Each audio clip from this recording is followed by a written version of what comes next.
कोल्हापूर जिल्ह्यात सलग चौथ्या दिवशी पावसानं पूर्णपणे उघडीप दिलेली आहे आणि त्यामुळे जिल्ह्यातील सगळ्याच नद्यांच्या पाणी पातळीत आता कमालीची घट होताना आपल्याला बघायला मिळते। आता आपण आहोत पंचगंगा नदीच्या परिसरामध्ये आणि इथली दृश्य आपण बघू शकतो।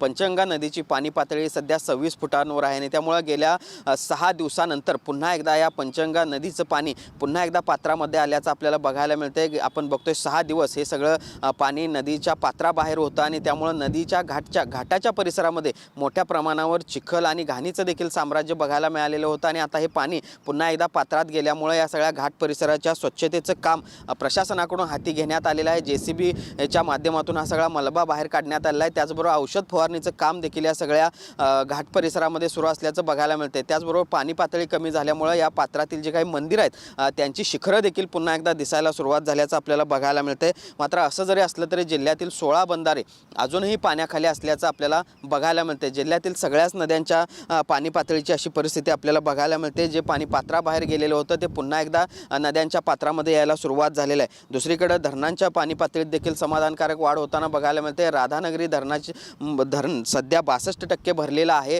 तर काळमवाडी धरणात देखील 32% इतका पाणी साठा आहे तो झालेला आहे आणि ही कोल्हापूरकरांसाठी एक समाधानकारक बाब म्हणावी लागेल। मात्र अजूनही पावसाची अपेक्षा कोल्हापूरकरांना आहे। सध्या 3 ते 4 दिवस अशीच परिस्थिती राहील, पावसाची पूर्ण उघडीप राहील अशा पद्धतीचा अंदाज हवामान विभागानं दिलेला आहे। मात्र त्यानंतर पुन्हा एकदा पावसाला सुरुवात होईल असं देखील सांगण्यात आलं आहे। त्यामुळे पुन्हा एकदा या सगळ्या पावसाची अपेक्षा कोल्हापूरकरांना असली तरी तुर्तास गेल्या 4 दिवसापासून कोल्हापूरमध्ये पाऊस थांबलेला आहे आणि त्यामुळे नद्यांच्या पाणी पातळीमध्ये आता घट होताना बघायला मिळते आणि ज्या नद्या पात्राबाहेर गेलेल्या होत्या त्या पात्राबाहेर गेलेल्या नद्यांचं पाणी पुन्हा एकदा पात्रामध्ये परतताना आपल्याला बघायला मिळते। भूषण पाटील, TV9 मराठी, कोल्हापूर।